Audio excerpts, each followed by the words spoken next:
600, sometimes 1,000 people, but we're reaching several thousand, and I didn't even have to leave home. So I welcome you into my world, a world of the supernatural, a world of the joy of seeing people get healed. I call it the experience of the thrill of victory and the agony of defeat, because I experienced both.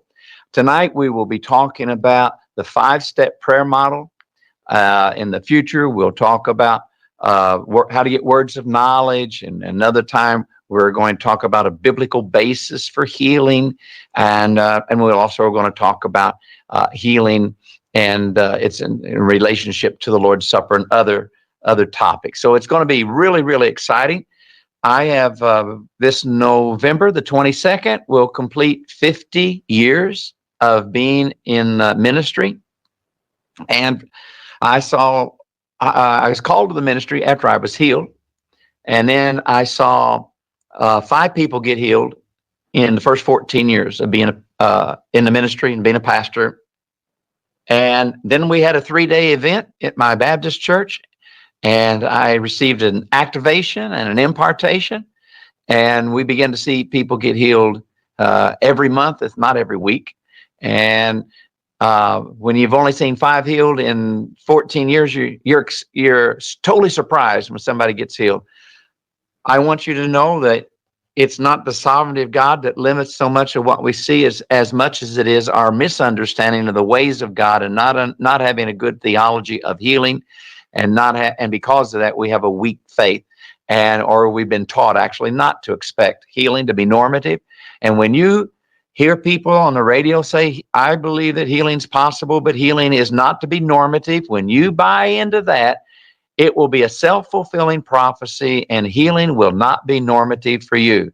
But as for me and my house, we are now surprised if we have a service and go for healing. If there's a service where we pray for the sick, if somebody's not healed, we're shocked.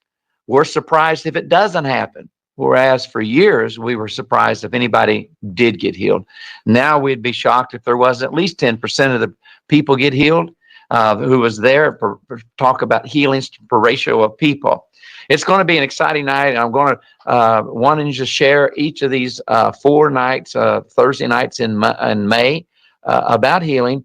But I also want to share with you some of the resources that we have for you. And at the end of the teaching, I'm going to present a great almost giveaway. It's not quite a total giveaway, but it's so close. It's like $77 worth of books if you bought them in paperback for $10.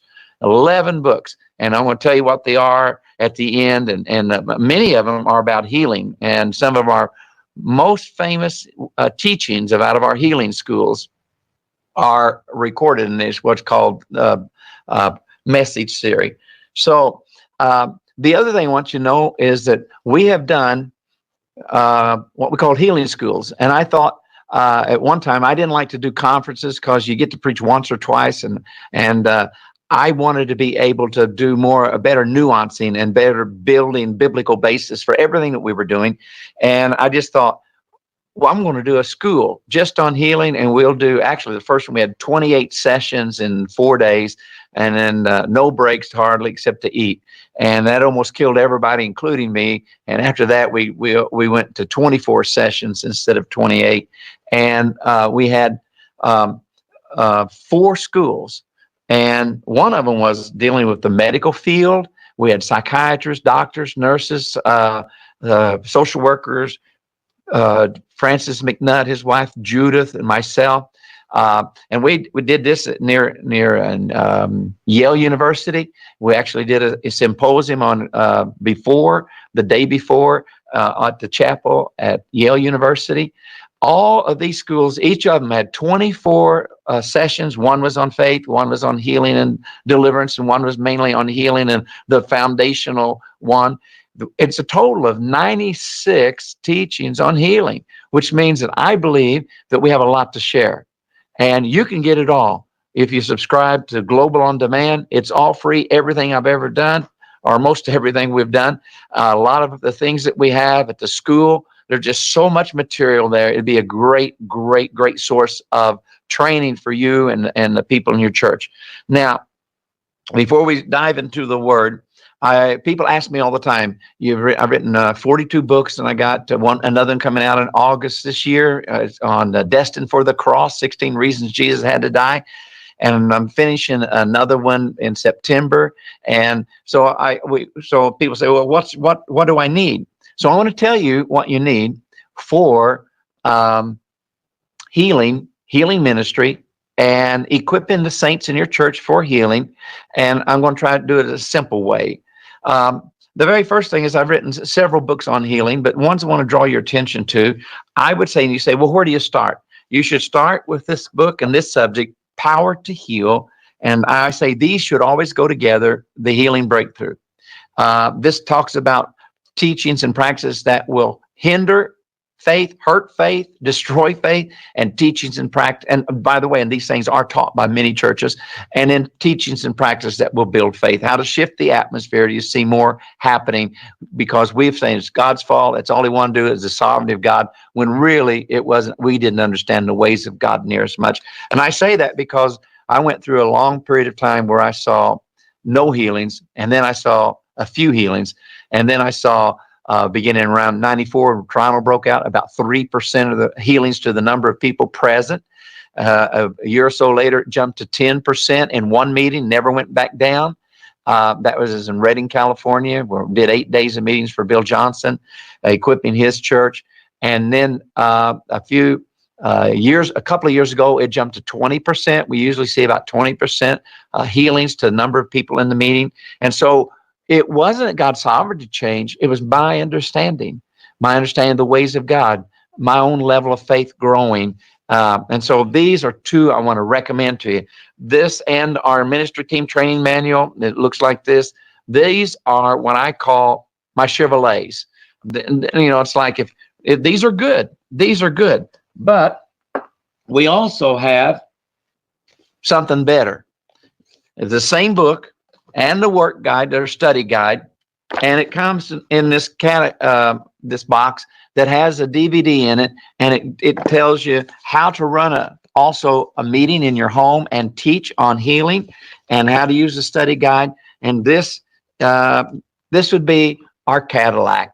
So the book by itself is the Chevrolet. This is the Cadillac, and these two things are in the box with the DVD, and it's 8 weeks of teachings, and it goes along with some of the other things that we have. And I would say start with this one, the Power to Heal. And then after you've gone through that, take your small group or yourself through this one, The Essential Guide to Healing. Bill Johnson, I wrote this together. It was actually the first book I did with Bill and it was one of the first books I did on healing. And again, it's the same thing. You got a workbook, and then you can also get the curriculum guide. Now, I'm saying this should be Power to Heal should be the first thing you do. This should be second. This one will build on that one. There will be a few things that's repeated, but repetition is really important if you really want to learn. And then after you've done these two, I recommend that you do Authority to Heal. This one is a little more in depth, a little more dealing with theology. It's it's very good, but it's different, coming at it from a different approach, and it actually begins to answer some of the questions. And again, this is the work study guide, and inside it, again, in the curriculum, it'll have the study guide, the DVD, or a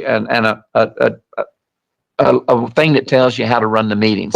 So those can be really good. So that's the Chevrolet, the book by itself, the curriculum, that's your Cadillac. But if you really want to go full out and get the best teaching you could get, it incorporates all of this stuff, but a whole lot more.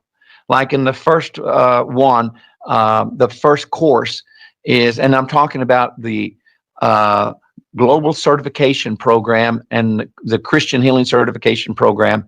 And and you can get credit for it for college. You can get credit for it for seminary. Um,